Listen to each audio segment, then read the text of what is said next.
तो कल हम लोग ने देखा था चैप ये मार्कोव चेन क्या होता है, राइट ना।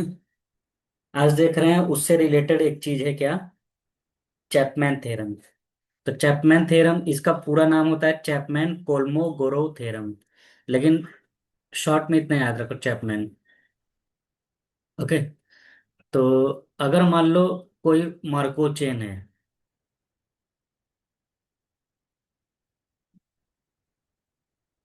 ओके, और वो एन स्टेप तक जा रहा है, जैसे कल देखे थे ना, 2 स्टेप 3 स्टेप। तो ये कंडीशन सेटिस्फाइड करना चाहिए, पी ऑफ आई जी। मान लो एम प्लस एन स्टेट है, राइट। तो ये हमेशा इक्वल होता है किसके, के, पी ऑफ आई के M, P of K J M. Okay. अगर मैट्रिक्स फॉर्म में देखना तो ऐसे लिख सकती हो, पी का power M N is always equal to P का पावर एम, पी का पावर एम। अंडरस्टूड ना। तो यही होता है हमारा क्या, Chapman theorem. Clear. Yes.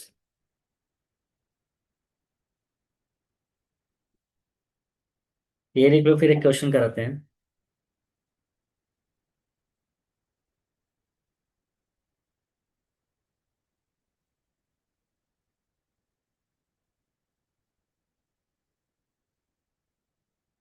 Okay.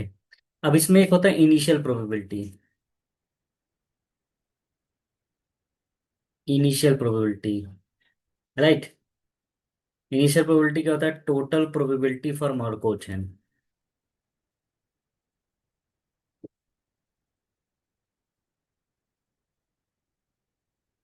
तो इनिशियल प्रोबेबिलिटी को मैं रिप्रेजेंट करूंगा पाई जीरो से, राइट। तो ये क्या है, इनिशियल डिस्ट्रीब्यूशन है, ये एक रो वेक्टर रहेगा। ओके। तो पाई जीरो आई, आई मतलब कुछ तो वैल्यू रहेगा, P of X zero is equal to I. अगर ये सेम आ रहा है तो समझ जाना कि पाई एम हो जाएगा pi zero times of P का पावर एन। ओके। मतलब इनिशियल वैल्यू में जितना भी स्टेप्स चाहिए उतने बार मल्टीप्लाई कर देना। जैसे तुम्हें पाई टू चाहिए, तो इनिशियल डिस्ट्रीब्यूशन में या इनिशियल प्रोबेबिलिटी में पाई का पी का पावर टू मल्टीप्लाई कर देना। अंडरस्टूड। यस। इसी बोलते हैं लॉ ऑफ टोटल प्रोबेबिलिटी।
अब सपोज दो बैग है तुम्हारे पास, bag A and bag B, right. तो इसमें कुछ बॉल्स हैं, इसमें भी कुछ बॉल्स हैं, right. If A had the ball before the game started, मान लो गेम अभी स्टार्ट नहीं हुआ है, लेकिन बॉल किसके पास है, ए के पास है। तो इनिशियल प्रोबेबिलिटी डिस्ट्रीब्यूशन मान लेता हूं ये दिया है, 0.5 0.5, राइट। 0.5 का मतलब क्या हो गया, 50% चांस है कि इसमें भी है इसमें भी है। ओके। यस।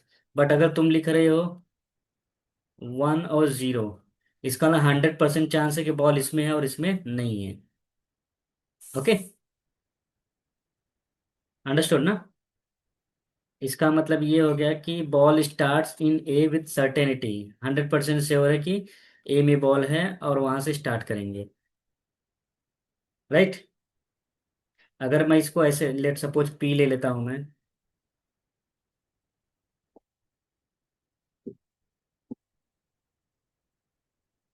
राइट।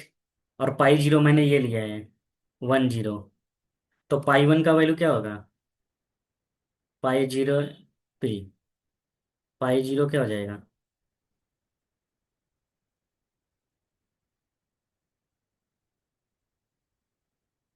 तो कितना आ रहा है? 0.5 आएगा ना। 0.5, 0.5। 0.5, 0.5 का मतलब क्या हो गया? कि 50-50% चांस है। राइट ना। हाँ, 50-50% चांस है। ओके। अगर पाई टू चाहिए तो अब बताओ कितना आएगा? मतलब नेक्स्ट टाइम जब बॉल ट्रांसफर होगा तो किधर जाएगा, या किसके पास कितना चांस रहेगा जाने का? इसका वैल्यू बताओ। हाँ।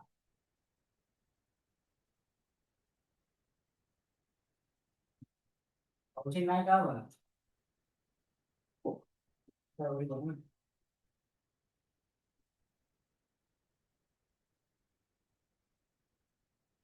अरे बेटा नहीं सब रहेगा।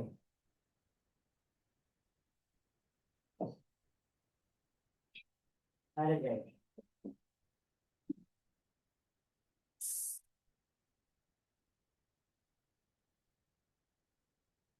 राइट जाता है।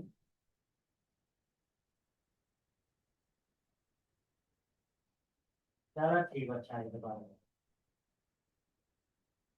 हम्म।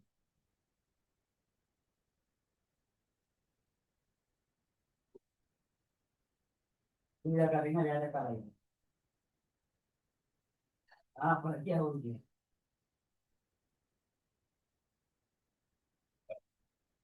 अरे रहा है बात है।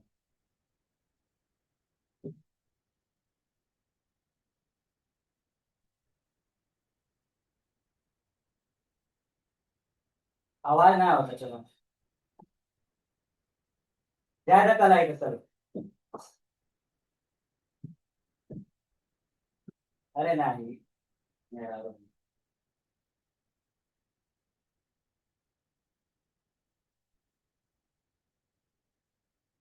चला जाएगा।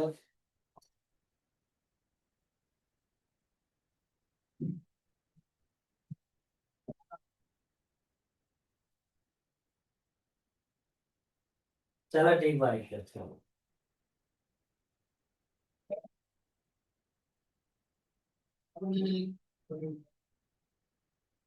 हेलो। कितना आ रहा है? मतलब अभी बॉल ज्यादा चांस किसके पास है? के पास है। अंडरस्टूड। तो पहले 50-50% चांस था फर्स्ट स्टेप में, सेकंड स्टेप में पी के पास ज्यादा हो गया। राइट ना। यस। अब मान लो 3 बैग है।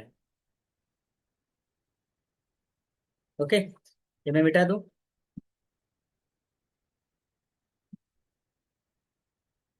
अब मान लो 3 बैग है, ए, बी, सी। ठीक है। और तुम क्या कर रहे हो? एक बैग से एक बॉल निकाल के दूसरे बॉल बैग में ट्रांसफर कर रही हो। अंडरस्टूड। तो मतलब जरूरी नहीं है कि ए से ही फाइंड करें, बी से भी इसमें डाल सकते हैं, इसमें भी डाल सकते हैं। राइट। बट कंडीशन क्या है? अगर बॉल ए, इसमें बोल रहा है अगर बॉल ए में है, बैग ए में है, तो इक्वली लाइकली होगा बी या सी में जाएगा। मतलब अगर बॉल इसमें है तो 50-50% चांस है कि इसमें जाएगा या इसमें जाएगा। राइट। तो यहाँ में इक्वली चांस मतलब क्या होगा? 50-50% हो गया ना। अब बोल रहा है कि ओके, अच्छा ये बोल रहा है गेम स्टार्ट होने से पहले ए के पास बॉल था, तो इनिशियल कंडीशन क्या हो जाएगा? 1-0-0। यस। अंडरस्टूड। और ये पूछ रहा है कि एन स्टेप्स बाद बॉल किस बैग में होगी, तो what will be the ball after N steps. Right, अब देखो ट्रांजिशन टेबल बनाते हैं। तो मैं ऐसे लिख लेता हूँ A B C, A B C। अब बताओ ए से बी जाने के लिए कितना परसेंट चांस है? और ये भी 0.5 है, राइट ना? अच्छा, मतलब पहला रो पहला कॉलम ऐसे भी हो सकता है ना, बी से ए। राइट।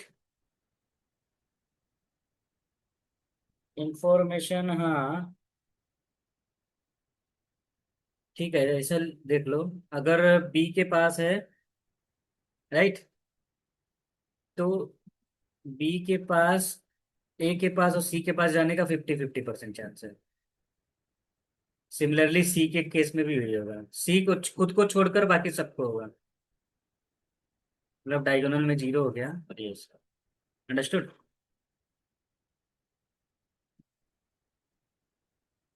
तो बताओ एन स्टेप्स बाद बॉल किसके पास होने का चांस ज्यादा रहेगा? ये तो सिर्फ प्रोबेबिलिटी है, ट्रांजिशन टेबल दिया था ना। तो सबसे पहले हम फाइंड करेंगे क्या, पाई 1। तो क्या होता है π0 × p ना। तो बताओ कितना आ रहा है?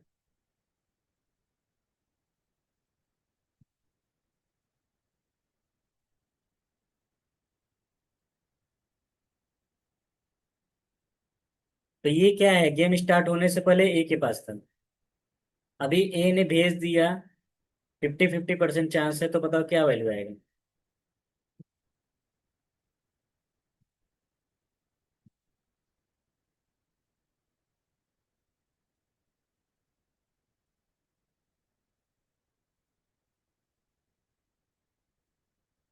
मतलब जब ए ट्रांसफर करेगा या ए गेम खेलना स्टार्ट करेगा, तो ए के पास अब बॉल नहीं रह जाएगा। बी के पास 50% चांस है होने का और सी के पास 50% चांस है होने का। तो डेफिनेटली ग्राफ से ही देखो वही पता चल रहा है ना। यस। अगर मैं पूछूं सेकंड स्टेप में क्या होगा, सेकंड स्टेप मतलब अब बी किसको देगा, राइट ना?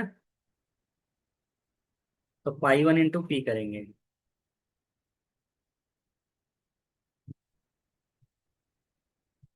तो ये बताओ कितना आ रहा है?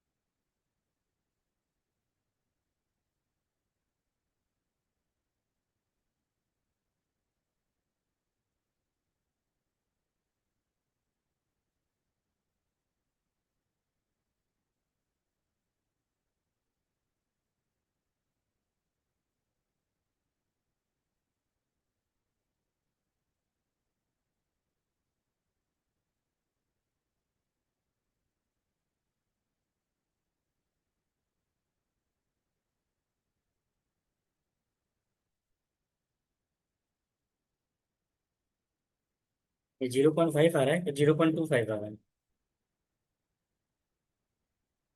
क्योंकि इनको ऐड करने पर 1 आना चाहिए ना।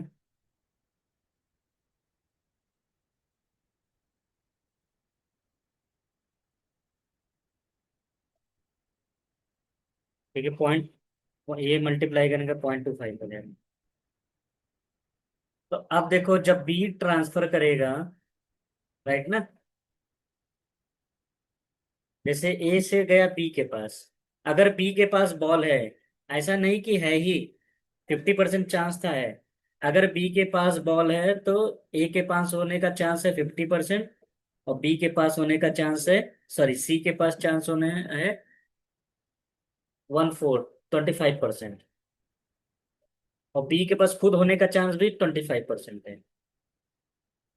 राइट ना? अगर पाई 3 करेंगे तो क्या क्या आएगा?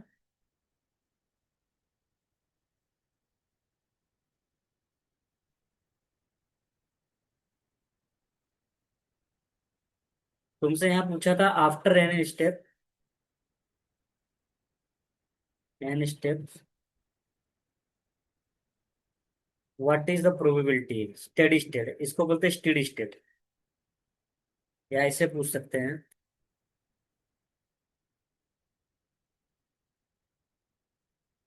What is steady state. Steady state को बोलते हैं लिमिटिंग स्टेट। लिमिटिंग स्टेट का मतलब क्या होता है? एन का वैल्यू इन्फिनिटी रखो। इन्फिनिटी मतलब मैक्सिमम वैल्यू रखो।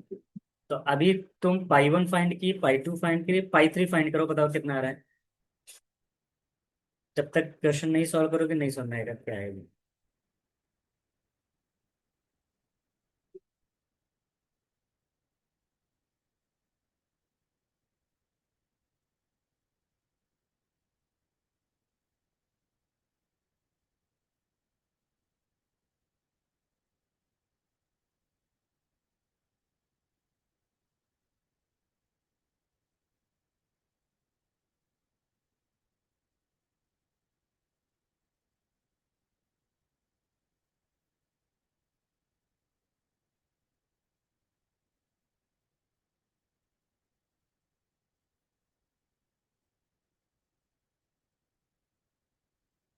तो 1/3, 1/3, 1/3 आएगा ना? ठीक। अब देखो ये क्या है, इक्वली लाइकली होगा ना? यस। अगर आप पाई 4 फाइंड करोगे तो बताओ क्या आएगा। इसकी जरूरत नहीं है, बट ये मैं समझाऊंगा कि क्यों कर रहे हैं। तो 1/3, 1/3, 1/3 सबमिट करो।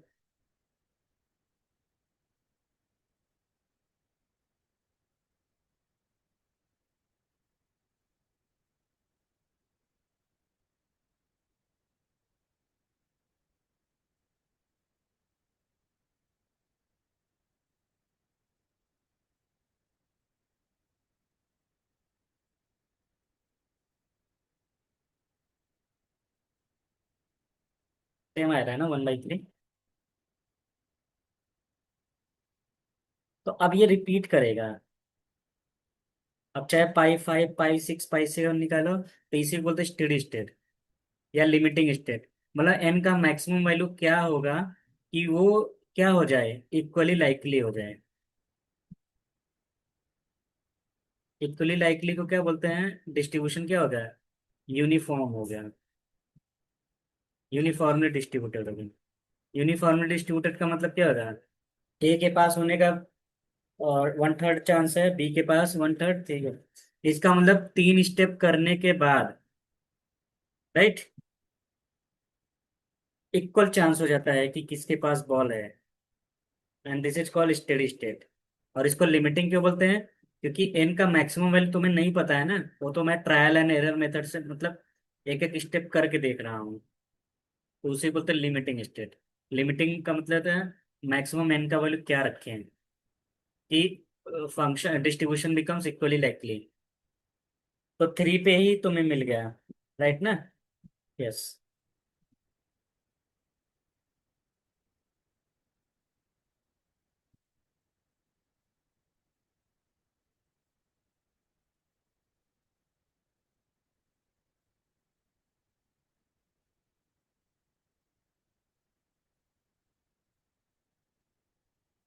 तो इसको लिख सकते हो for N is equal to 3, distribution becomes equally likely.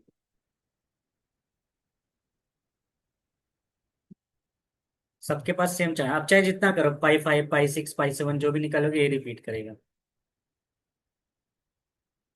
इसका मतलब 3 स्टेप करने के बाद अ, वो फिर से वही चीज रिपीट करेगा।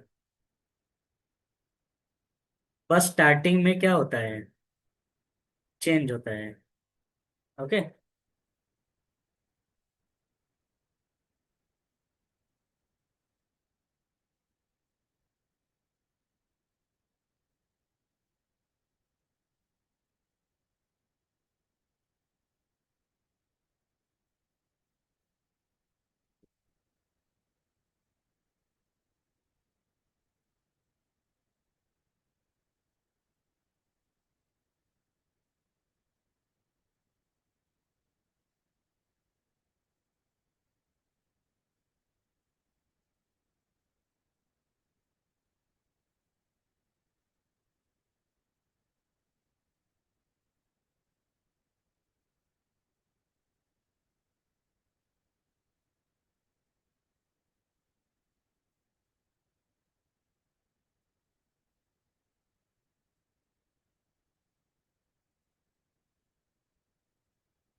This is limiting state. Okay.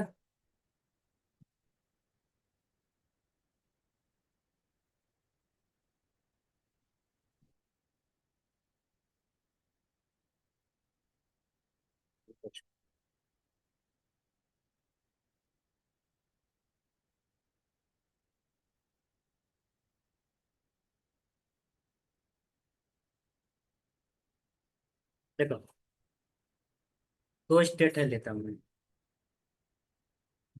एक लेता हूँ रेन, और एक ले लेता हूँ नो रेन, या सनी ले सकती हूँ। ओके। ट्रांजिशन टेबल सपोज ये दिया है, अगर आज रेन हो रहा है तो कल लेने होने का क्या चांस है, 70%। अंडरस्टूड। तो अगर आज rain, today if today is rain, tomorrow होने का प्रोबेबिलिटी कितना है, 70%। नहीं होने का 30%, राइट। तो ये टेबल तो समझ गए ना, मैट्रिक्स। यस। तो फर्स्ट ऑफ ऑल क्या करते हैं, सपोज मैं पी स्क्वायर फाइंड करता हूँ, राइट। तो पी स्क्वायर क्या होता है, पी इंटू पी होता है ना। बताओ वैल्यू कितना आ रहा है।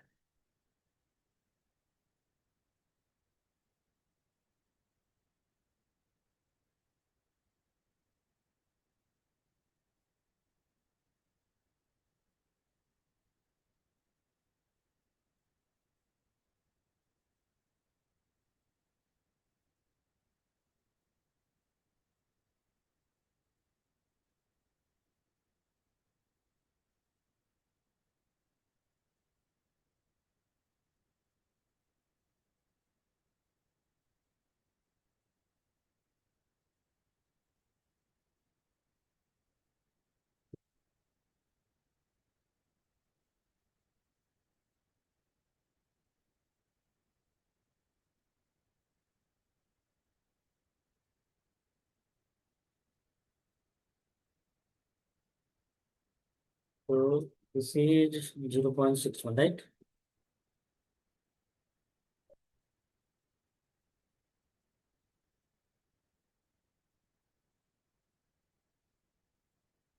अब सपोज तुम्हें इनिशियल स्टेट नहीं दिया है, तुमसे क्या पूछा जा रहा है, फाइंड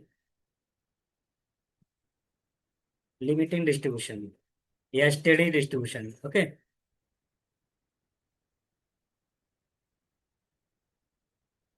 तो पी का पावर क्या रखे कि इक्वली लाइकली हो जाए।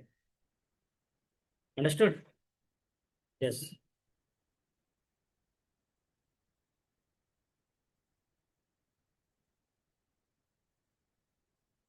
अब देखो, पी क्यू क्या आएगा।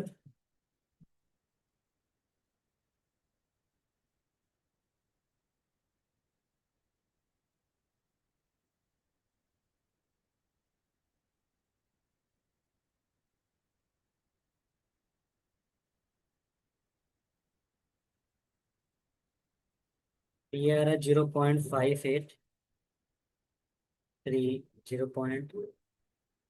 417 556 0.44, राइट ना? ओके, तो ये आ गया, राइट?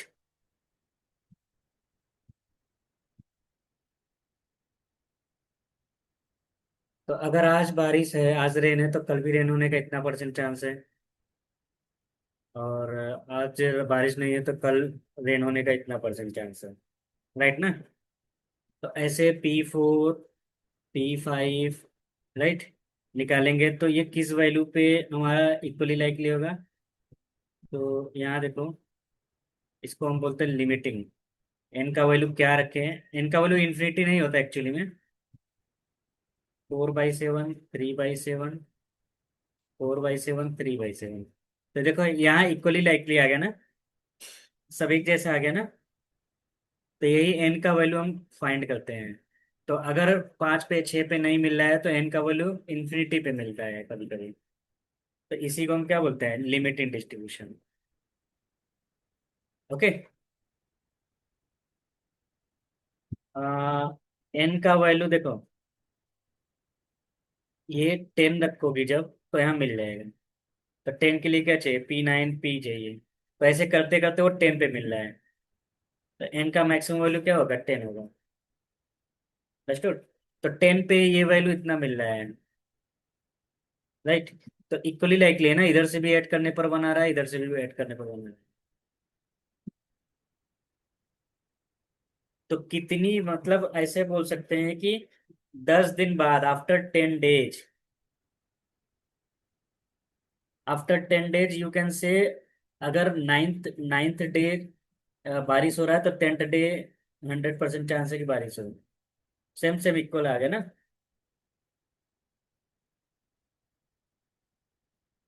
हाँ, ये तो मैं ऐसे बताया ना, एग्जांपल लिया हूँ यहाँ से। तो 4 पे 5 पे 6 पे स्टॉप कब करेंगे? जैसे P10 आ गया, राइट, ये वैल्यू आ रहा है। P11 पे भी सेम आ रहा है ना। P12 पे, मतलब इसके बाद सब सेम आएगा। अगर P3 तुम्हारा ये वैल्यू है, नेक्स्ट टाइम P4 फाइंड करो, सेम मिल रहा है तो स्टॉप कर दें। सेम आना चाहिए। हाँ, क्योंकि वहां से रिपीटेशन स्टार्ट हो जाता है, राइट? तो अब यहाँ पाई स्टार, मतलब पाई एन का वैल्यू क्या हो जाएगा? 4/7, 3/7। ओके।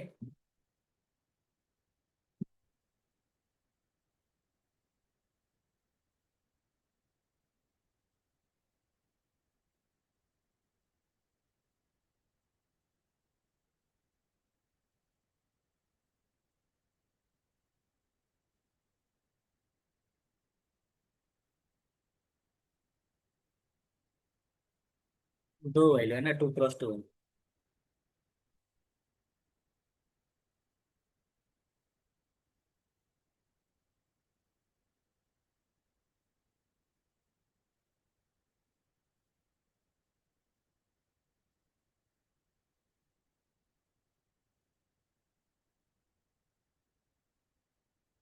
हाँ।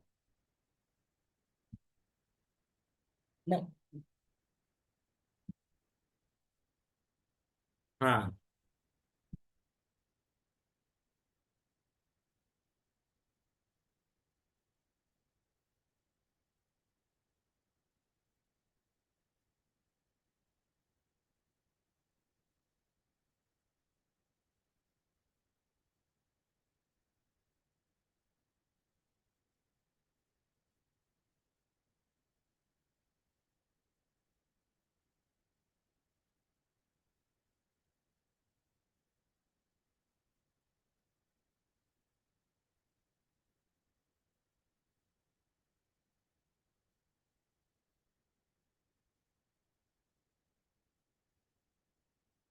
राइट।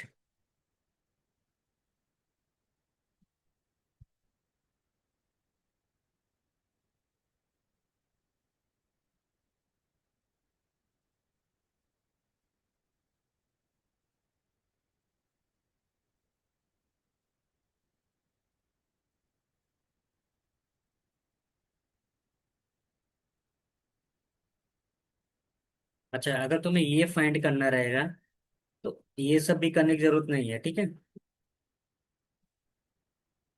देखो क्या करेंगे। यहाँ ले पाई आर और पाई एन, दो वेरिएबल ले लेता हूँ, हाँ। Pi R pi N. Actually pi R pi N नहीं लिख रहे हैं, सिर्फ पाई भी लिख सकती हो। ओके। और पी का वैल्यू क्या है? ए इनिशियल वैल्यू है, ठीक है।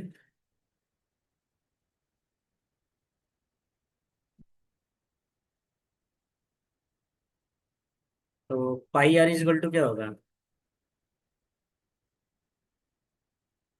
अगर ये मल्टीप्लाई करेंगे क्या होगा? 2 क्रॉस 2 आएगा ना। तो क्या क्या बनेगा? 0.7 पाई आर प्लस 0.4 पाई एन ना। दूसरा वैल्यू क्या बनेगा? 0.6 पाई एन। कंपेयर करोगे तो पहला वाला पहला के साथ कंपेयर होगा ना। राइट। ओके। ये समझ गया ना। अच्छा, एक कंडीशन, यहाँ से एक रिलेशन मिलेगा ना।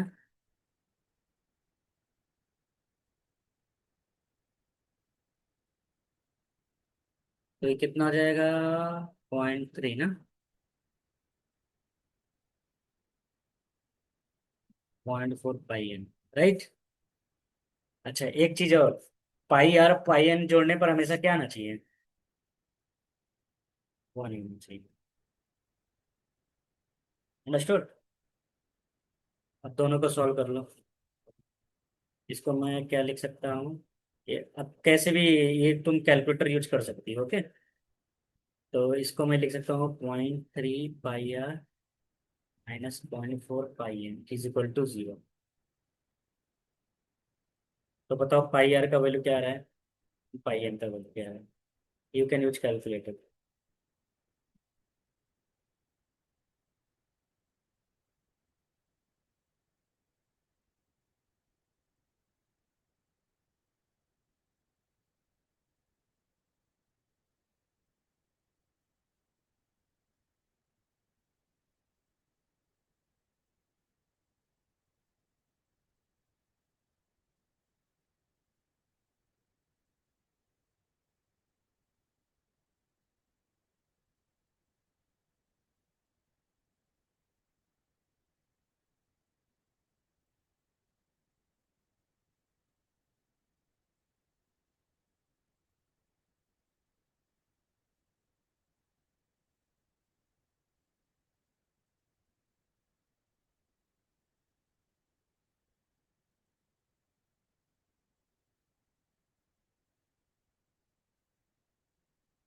तो उसको फ्रैक्शन में चेंज करो।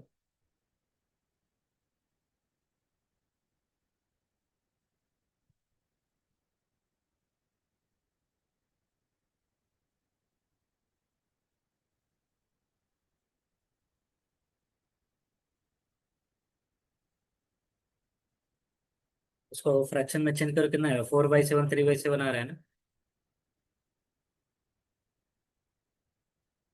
4/7 देखो कितना होता है।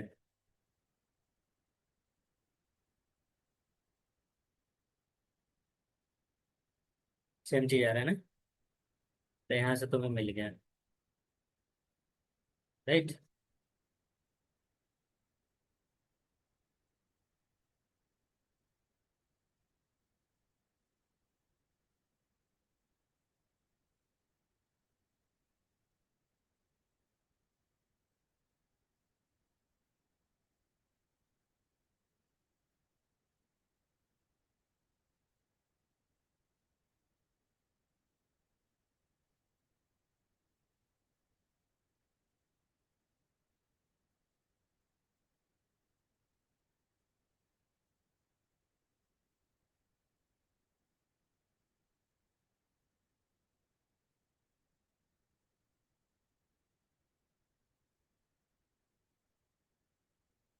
राइट।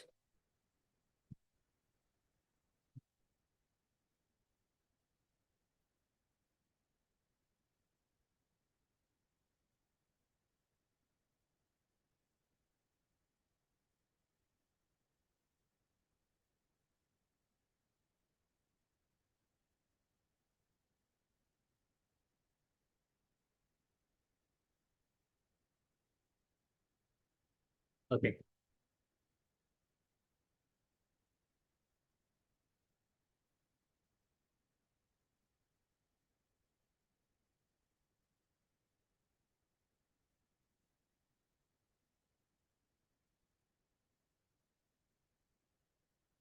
जैसे यहाँ तीन स्टेट्स दिए हैं, 1 2 3। और पी का वैल्यू क्या दिया है? 0.1, 0.5, 0.4, 0.6, 0.2, ओके।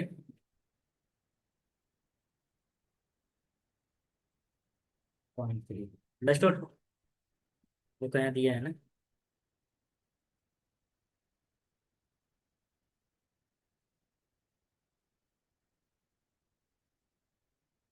चलो चलो इसी को, ठीक है। इनिशियल वैल्यू मैं ले लेता हूँ P 50।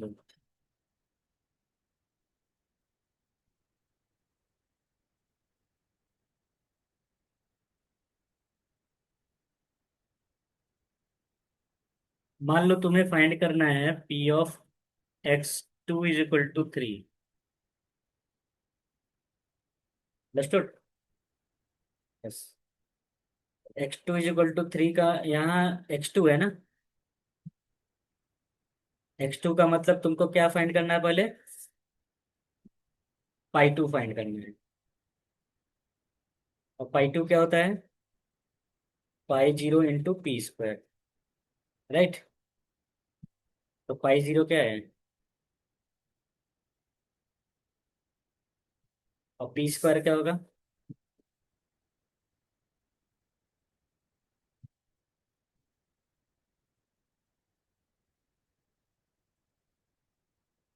यहाँ मैं लिख देता हूँ 0.43, 0.31, 0.26, ओके।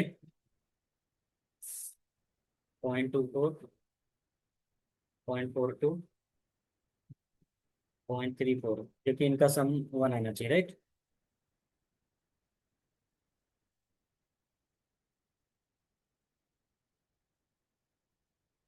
अब इन दोनों को मल्टीप्लाई करेंगे तो क्या आएगा?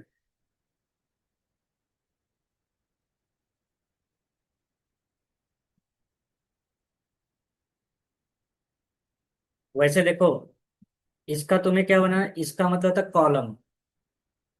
कौन सा कॉलम बताना है? Third column. थर्ड कॉलम मतलब ये वाला वैल्यू बताना है। अंडरस्टूड। तो P² का थर्ड कॉलम बताना है। अंडरस्टूड।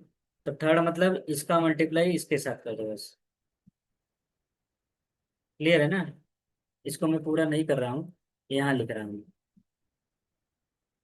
तो P(x2) का मतलब है π2 का थर्ड कॉलम, ओके। अब π2 निकालने की पूरा जरूरत नहीं है, समझ गए ना? तो थर्ड कॉलम क्या होगा?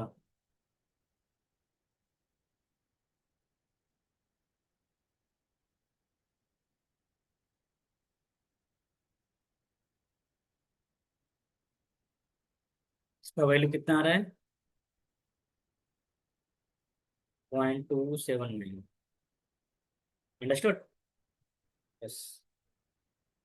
ये शायद ये क्वेश्चन है, लास्ट वाला मैं करा दूँ। ये वाला क्वेश्चन है, ठीक है। तो यहाँ ट्रांजिशन टेबल देखो दिया था ना, ये फाइंड करेंगे। स्टेप नंबर है। हाँ। स्टेप नंबर जैसे P, यहाँ 2 है तो P², है 3 होता है तो क्यूब करते हैं। स्टेट मतलब कौन सा स्टेट है? थर्ड स्टेट मतलब कॉलम। ओके। अभी समझ गया ना? 0.2 कितना आ रहा था? 79। दूसरा क्वेश्चन क्या पूछा है इसने? x3=2, x2=3, x1=3, x0=2। Right. तो यहाँ फाइंड करो।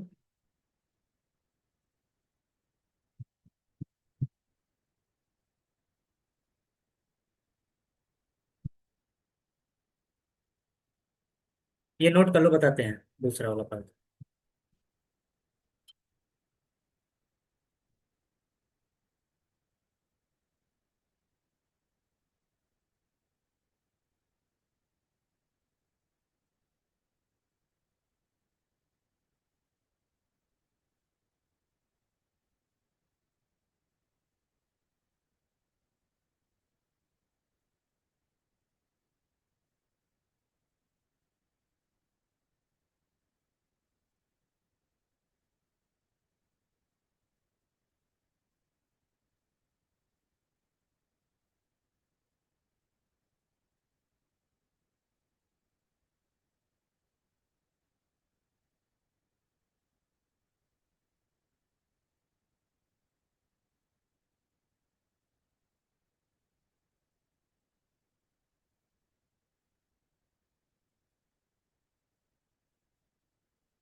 ओके।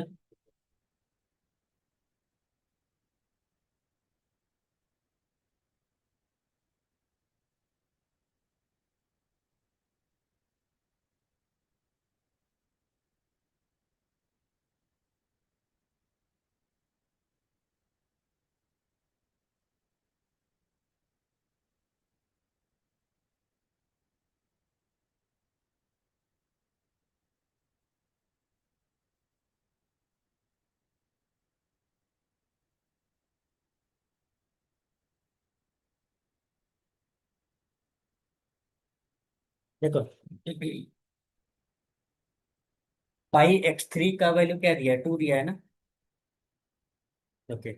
इसका मतलब पाई 3 निकाल के तुम्हें क्या करना है, सेकंड वाला कॉलम लेना है। राइट। ओके। दूसरा क्या दिया है,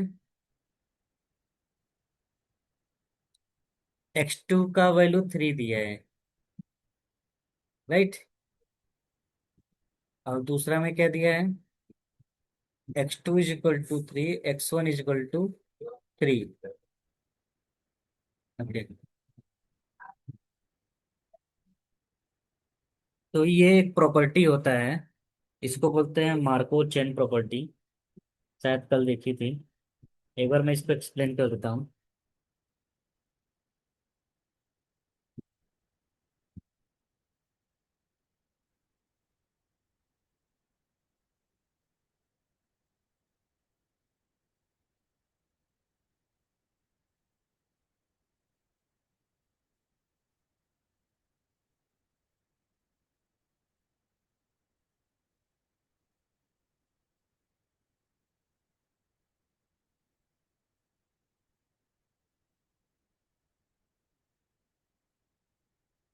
सबसे पहले ये देखो, अगर ऐसा कहीं लिखा है x1 = 2 / x0 = 1, इसका मतलब क्या होता है, रो 1 लेना है और कॉलम 2 लेना है। ओके। बस। समझ गए ना।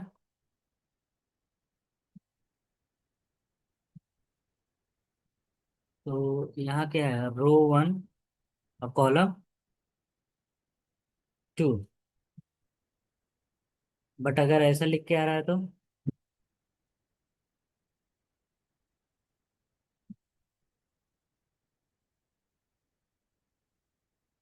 रो 1 कॉलम 2 लेना। ठीक है। ओके। तो पहले रो डिसाइड करेंगे फिर कॉलम डिसाइड करेंगे। क्लियर है ना?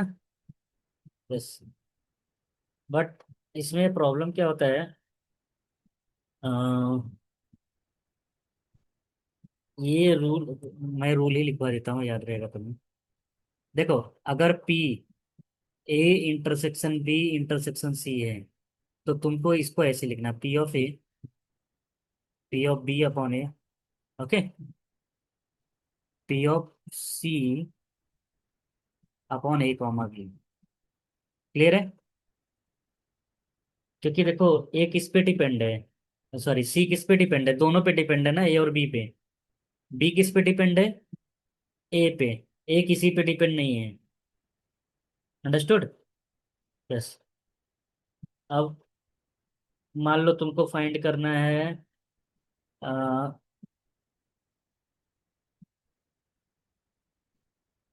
हम्म,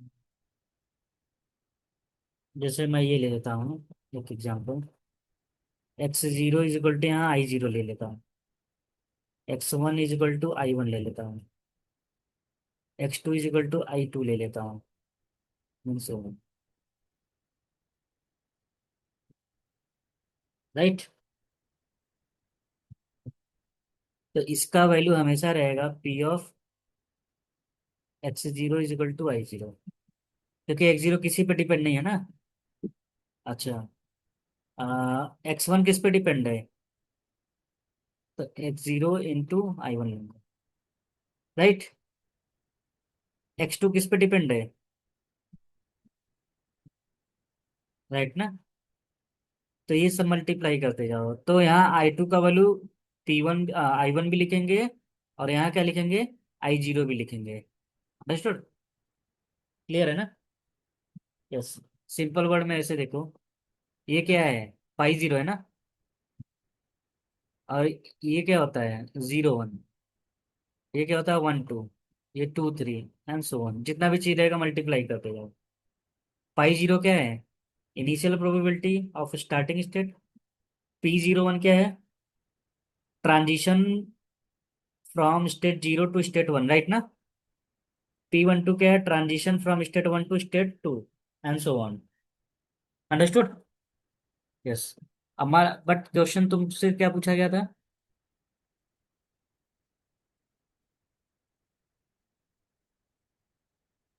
यहाँ तुमसे पूछा गया था P(x3 = 2, x2 = 3, x1 = 3 का वैल्यू क्या होगा। अगर मैं चैन रूल लगाऊं, तो देखो, x0 तो किसी पे डिपेंड नहीं है ना, ये इनिशियल स्टेट हो गया, राइट। अच्छा, 2 किस पे डिपेंड है, 3 किस पे डिपेंड है, 2 पे है ना। P3332, right. तो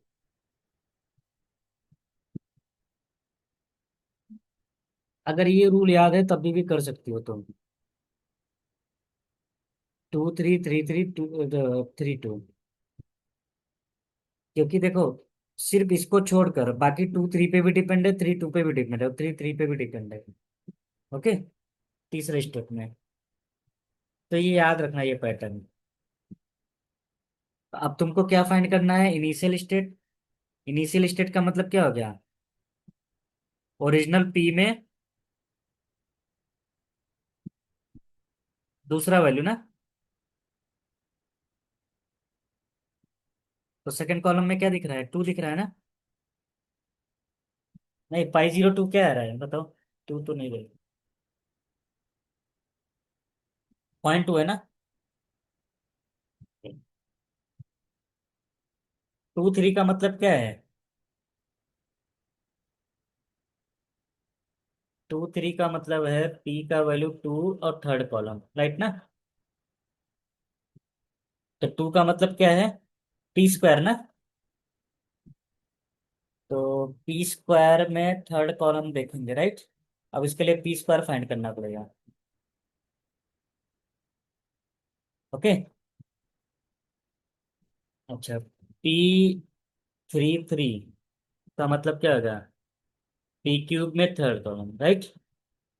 और पी थ्री टू मतलब थर्ड का सेकंड कॉलम। ये लेंदी प्रोसेस है, मतलब सबका करना पड़ेगा तुम्हें। तो मैं यहाँ से लिख लेता हूँ।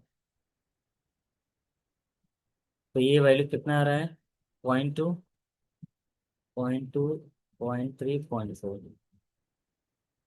तो तीनों चारों को मल्टीप्लाई करने पर क्या आएगा, ये आएगा।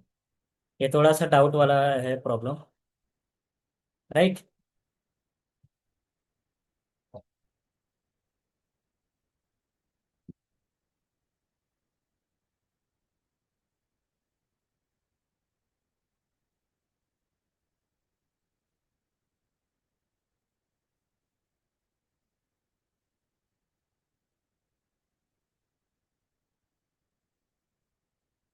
सीधा सा ऐसा याद रखो, ज्वाइंट प्रोबेबिलिटी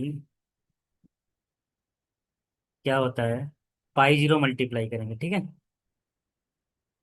फिर जीरो वन, ओके। फिर वन टू, फिर टू थ्री, समझ गए ना। जो नेक्स्ट वाला स्टेट देखो, जी वन वाला जीरो पे डिपेंड है, टू वाला वन पे डिपेंड है, थ्री वाला टू पे डिपेंड है, ऐसे कहाँ तक करेंगे। अब जैसे देखो यहाँ क्या दिया था, थ्री दिया है, टू दिया है, वन दिया है और जीरो दिया है, राइट ना। इसका मतलब पहले तो ये तो इनिशियल स्टेट है, ये किसी से लेना देना नहीं है इसका। वन वाला किस पे डिपेंड रहेगा, जीरो पे ना, एक्चुअली यहाँ लिखना चाहिए था, जीरो वन, राइट। और उसका कौन सा वैल्यू लेंगे, टू वाला किस पे डिपेंड रहेगा, वन पे ना, उसमें भी थर्ड वाला लेना, राइट। और ये वाला टू थ्री, ये ऐसा रहेगा, ओके। तो ये होता है जॉइंट प्रोबेबिलिटी।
ओके।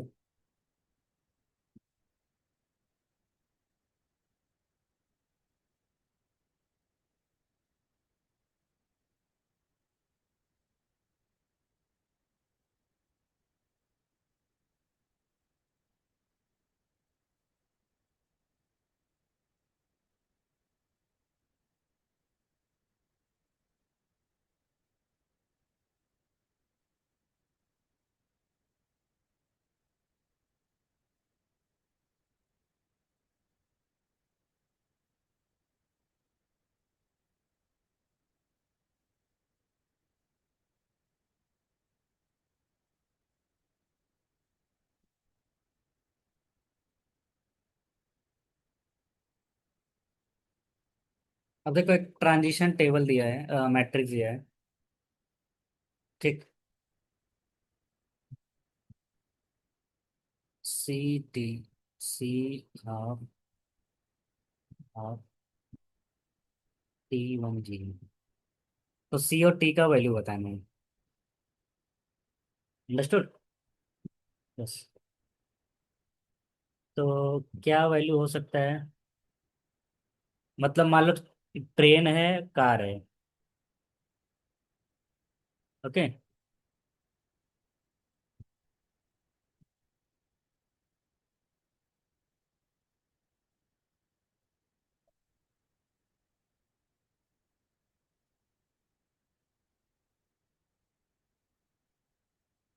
समझ गया ना?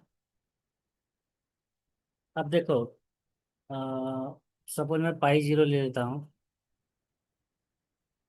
1/6, 1/5/6। तो बताओ सी और टी का वैल्यू क्या होगा? ओके। एक मैं बस ले लेता हूँ। ओके। तो बस से बस में जाने का चांस 0 है। कार पे जाने का चांस सी है, ये टी है।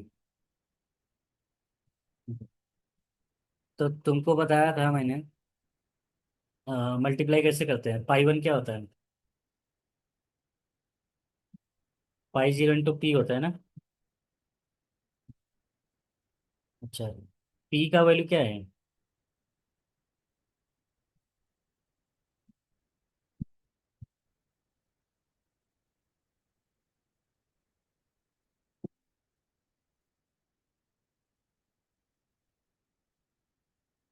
इसको मैं सी टी मान लेता हूँ, राइट।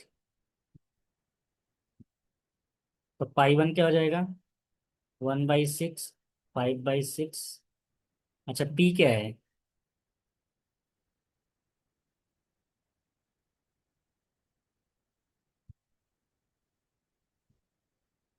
एक्चुअली जब मैं कार और ट्रेन ले रहा हूँ, तो पी तो 3 नहीं रहेगा ना, ये पी ले लेता हूँ। Half, half 1/0। तो किससे मल्टीप्लाई करोगे? तो वैल्यू कितना आ रहा है? 11/12, 1/12। राइट ना? तो तुम्हें बताना था कि ऑन थर्ड डे कार से एंड ट्रेन से जाने का क्या चांस है। तो पाई 2 निकालो। पाई 2 के लिए क्या करेंगे? P1 ये करेंगे ना।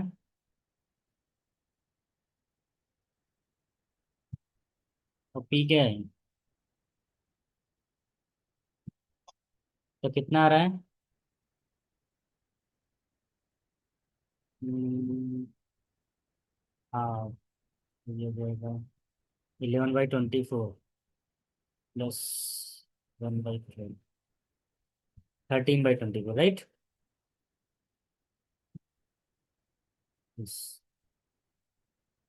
नेक्स्ट क्या आएगा? 11/24। तो ये सी है और ये टी है ना। तो फर्स्ट डे जाने का इतना चांस था, सेकंड डे इतना था, third day, on third day cycle से जाने का क्या चांस, सॉरी कार से जाने का क्या चांस है? और ट्रेन से जाने का क्या चांस है? राइट ना? यस।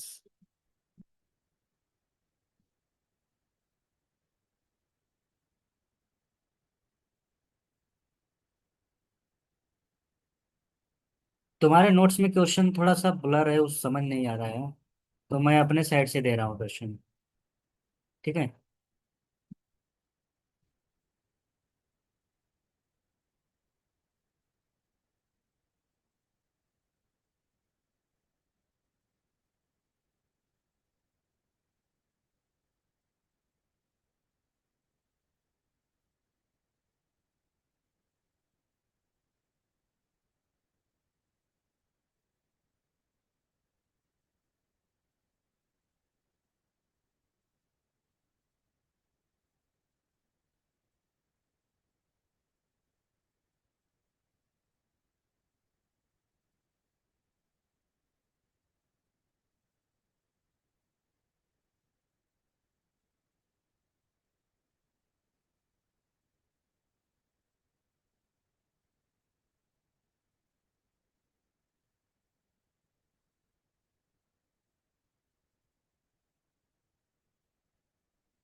ठीक है।